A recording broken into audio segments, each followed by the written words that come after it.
srpskom, što to piše na kraju ove rečenice. Što niste sve pročitali, gospodine Najs, vi lepše čitate. Na kraju sam rekao, vi svi pripadnici sekretarijata Haškog tribunala možete samo da prihvatite da mi popušite kurac. Prosto. Mogu da čitam. Moji pravni savjetnici nisu moji branioci i zato ne moraju da ispunjavaju pravilničke uslove koji su predvođeni za branioce. Oni samo moraju da ispune one uslove koje im ja propišem, a vi samo dalje ometajte pripremu moje odbrane, pa ćete na kraju morati da pojedete sva govna koja ste izasrali. Jebem vam majku svima, počevši od Hansa Holciusa pa nadalje. Gde je tu njena naučna elaboracija? A ne, ona misli da je biskup imao dobre razloge. Pa je ona ovde dovedena zato što misli? Ili da bi ovde u sudnici mislila? Ovo je najsmešnije što nam se do sad desilo kod tih navodnih eksperata optužbe. Ona misli i ona misli da treba da kaže da ona misli. Neverovatno. Olakšavajući okolnost to što sam se ja navodno predao Haškom tribunalu. Nisam se ja nikad predao. Ja sam u Hag putovao 24. februara iz sasvim drugog razloga. Ja sam srpskom narodu na više mitinga obećao da ću realizovati neki projekat sa holandskom kraljicom. I zato sam putovao u Hag. Nisam uopšte imao nameru da se predam. I kad se avion pojavio na aerodromu glavnog grada Holandije Amsterdama, uspostavljen je onaj koridor povezan sa izlazom iz aviona i odjednom posada je rekla da aerodromska policija insistira da ja prvi izađem. Ja sam mislio da je to zbog zvaničnih počasti, da me tamo čeka počasna garda, da će se intonirati himne, da će se nešto slično desiti. Gospodine Šešelj, molim vas da ustanete. Vama da ustanem, pa vi niste normalni. Vi ste belosvetski ološ, kako ja vama mogu da ustanem? Ja sam četnički vojvoda. Stop. Odgovaraju, vi čujete ovu muziku? Ili sam jako ludeo, neka muzika se čuje? Non, non, vous avez raison, il y a... Ne, potpuno ste u pravu. Stvarno se čuje muzika. Dakle, ja volim srpsku narodnu muziku, pa da mi to puste, pa mogu i zapevati. Mogu zapevati četničke pesme, na primjer, ali ovo mi ne odgovara. Da. 92. godine vi ste stupili u kontakt sa Nenadom Čankom, predsjednikom Lige socijaldemokrata Vojvodine, je li tako? Kad je to bilo? Mogu da vas zamolim da pričate malo tiše. Morat ću da odmaknem slušalice. Pa odmaknite slušalice, što ja mogu. Dobro. Vi ste ipak, po mojoj proceni, vrlo inteligentni, a i obrazovani ste. Vidim da ste diplomirani psiholog.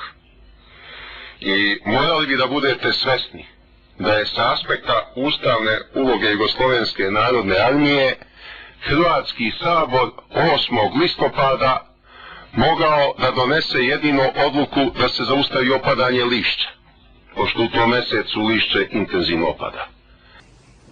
To su moguće stvari. Dakle, po sistemu zaključivanja, da se nadmećemo u inteligenciji. Meni su stručnjaci pre 20 godina ustanovili da imam inteligenciju iznad 200, oko 240. Možda lažu stručnjaci.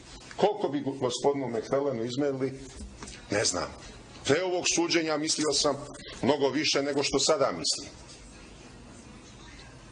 Nemam nameru da vređam nikog. Molim vas primjedba pre sljedećeg pitanja. Zahtevam da naredite veštaku da izbaci žvakaču gumu iz usta, on na taj način vređa i sudsko veće i mene kao optuženog. On ne može ništa da žvače prilikom svog svedočenja. Evo još uvek. Ali vam je poznato da sam par mjeseci kasnije, kad sam saznao za taj događaj, oštro kritikovao Mirka Blagojevića, što je kad vas je video da jurišate na konju s bombom u ruci, gađao vas u nogu. Zašto vas nije pobio? Pa tako rizikovao da pogodi i konja. Ja sam mu tada rekao da je morao da vas gađa u glavu i onda bi konj bio bezbedan. Da li ste čuli za to? Gospodo sudije, nemojte računati da ja izvođenje dokaznog postupka odbrane mogu da počnem za mjesec, 2 dana. Tužilaštvu je trebalo 5 godina da se spremi za ovaj proces od trenutka mog hapšenja. Pošto sam ja lično najmanje 2 puta pametniji i sposobniji od celog tužilaštva Haškog tribunala, meni ne treba 5 godina. Ali mi najmanje treba 2 godine. I na te pokušaje prikrivanja ustaških zločina i prebacivanja krivice na Nemce i Italijane, Jovan Vučić je izgovorio znamenitu rečenicu. Vi Hrvati ste najhrabriji narod na svijetu, ali ne po tome što se nikoga ne bojite. Vi Hrvati ste najhrabriji narod na svijetu po tome što se ničega ne stidite. To ne interesuje, gospodine sudija, kako su poginuli američki oficiri. Kamo sreće da ih je mnogo više poginulo. Poginuli su zato što su upali u minsko polje i odšlo im je vozilo u provaliju. A ne pucnjamo sa srpski položaj, ali baš me briga koliko ih je poginulo, a voleo bi da ih je više poginulo. I vojnici pevaju, a ovoj slobo, šalji nam salate, bit će mesa, klačemo Hrvate. A vaš lažni prevodilac prevodi sasvim drugačije. Oj Hrvati, ali ćemo vas klati, pola psima da. Niste mi ni do kolena. Rasturih sve čega se dohvatim. Niko mi ne može ništa. Razaram Haški tribunal u celini. Objavljujem imena zaštićenih svedoka na svom video sajtu, internet sajtu. Izazivam vas da me sudite i za nepoštovanje suda. Se 10 procesa protiv mene vodi. I ništa mi ne možete.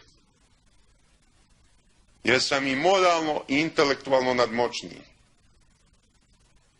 Protiv mene leka nema. I samo možete da me ubijete. I onda će se i moj grob boriti protiv vas. Znači ushićenje. To je kad je neko mnogo radostan, u ogromnoj meri obradovan i tako dalje. A uhićenje zaista ne znam šta znači. I tu mi je neophodna pomoć prevodioca koji zna srpski jezik. Nalog za hapšenje. A nalog za hapšenje? Onda kažete sljedeći put nalog za hapšenje, a ne uhićenje. Ovo sad odgovara mi prevodilac, možda nisu vama preveli. Tačno je to, gospodine sudio, da sam ja dobio optužnicu na srpskom jeziku. Međutim, ona ovdje nije u celosti pročitana na srpskom. Bilo je mnogo izraza koje ja ne razumem. Ja sam u međuvremenu, poput vas, konsultovao neke jezičke stručnjake po pitanju nekih reči koje apsolutno ne razumem. Pa su mi ti jezički stručnjaci objasnili da bi imenica točka mogla biti ženski rod od imenice točak. A za reč hotimično, i to su 2 reči na kojima do kraja insistiram da ih ne razumem, oni su mi objašnjavali da postoji neko albansko pleme hoti. A mično nešto znači pomično, odmicati, miče se i tako dalje. Pa bi značenje reči hotimično bilo hoti koji se miču ili neko se miče na način kako to inače rade hoti. To su krupni problemi i ja insistiram da nađete prevodioca koji dobro zna srpski jezik. Ovo kad ste mi ponudili ručak, ja sam pomislio da ste ozbiljno to mislili, pa očekujem onda da mi se i prosledi ručak, a ne da mi daju onu kesu tamo koju ni svinje ne bi mogle da jedu, što obično s nama šalju iz zatvora. Ako ste ponudili ručak, ja očekujem isti ručak koji vi danas budete imali ili tužilaštvo, gospodine predsjedavajući. Ako ne, onda povucite vašu ponudu, pa da bude jasno da ću ostati bez ručka. Imali probleme sa sluhom od tada? Da li su vam se hormoni promenili? O čemu se radi? Na moje jeftine trikove vi crkoste od smeha. Šta mislite da upotrebim neki skuplji? Možda biste prsnuli od smeha. Za razliku od vas, gospodine Najs, Lora Silber mi je izgledala kao jedna mlađa žena, lepšeg izgleda, čak i onih ženskih oblina. I ja sam svoj način govora tome prilagodio. Ja da ovde sa ovim lepim damama razgovaram, ja bi razgovarao sasvim drugačije. S vama razgovaram kao s jednim nadobudnim tužiocem koji misli da mnogo zna i da je pametan, a ja pokažem da ne zna mnogo i da nije baš naročito pametan. Nisam rekao da ste glupi, nego niste baš naročito pametni. I drugo, ja ovde govorim na jedan način, jer sam u sudnici, na drugi način govorim u svom kabinetu kad mi dođu gosti. Gospodine Šešelju. Evo, hvala Bogu, ja sam još živ. Drago mi je da ste i vi. Ne daj Bože da se nekome od sudija nešto desi, to bi nam odmah zakočilo proces, baš za 3 mjeseca dok bi novi sudija stupio u funkciju. I ja se više molim za vaše zdravlje nego za svoje. Iz tog razloga. Samo iz tog razloga. Da se proces ne bi kočio nekom novom. Imate li vi neka zapažanja koje biste želeli da iznesete? Imam povodom ova prva 2 pitanja, onda ću imati neke druge stvari da pokrenem. Prvo što se tiče jučerašnjeg navodnog nestanka električne energije, ta pojava mene uopšte ne iznenađuje kad je reč o Haškom tribunalu. Ali me iznenađuje što se zbog toga juče nije radilo, jer ovaj tribunal najbolje funkcioniše u mraku. To su pokazali svi dosadašnji procesi. Šta mene briga, ja od vas ništa dobro ne očekujem.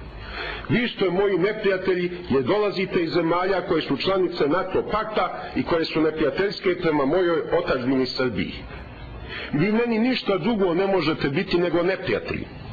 Ja se pristojno prema vama ophodim, ali to što sam pristojan ne znači da moram da vas volim. I ne volim vas. Tretiram vas kao svoje neprijatelje. I to ste valjda vidjeli svakog dana ovoga procesa. Svakog dana ste to mogli da vidite. Od prvog dana. Jeste, vi ste moji neprijatelji, dobili ste zadatak da mi skinete glavu.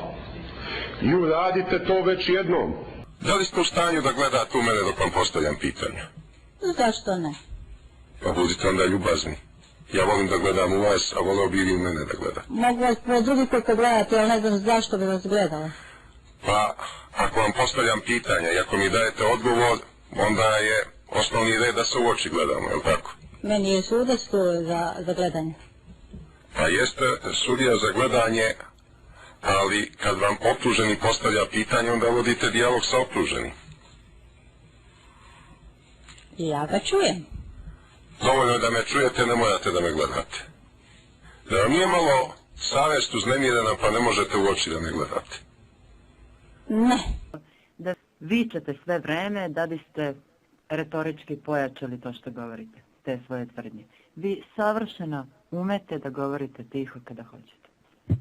Ja savršeno vladam sobom i svojim postupcima, i fizičkim i verbalnim. To je tačno. A drugo, ja govorim normalno, ne vičem, govorim glasno i jasno i precizno. A to što mi vi zavidite zbog dubine mog glasa, zbog jačine moga glasa, znate, vi tražite neku hormonalnu terapiju pa popravljajte svoje stanje. Mene se okanite.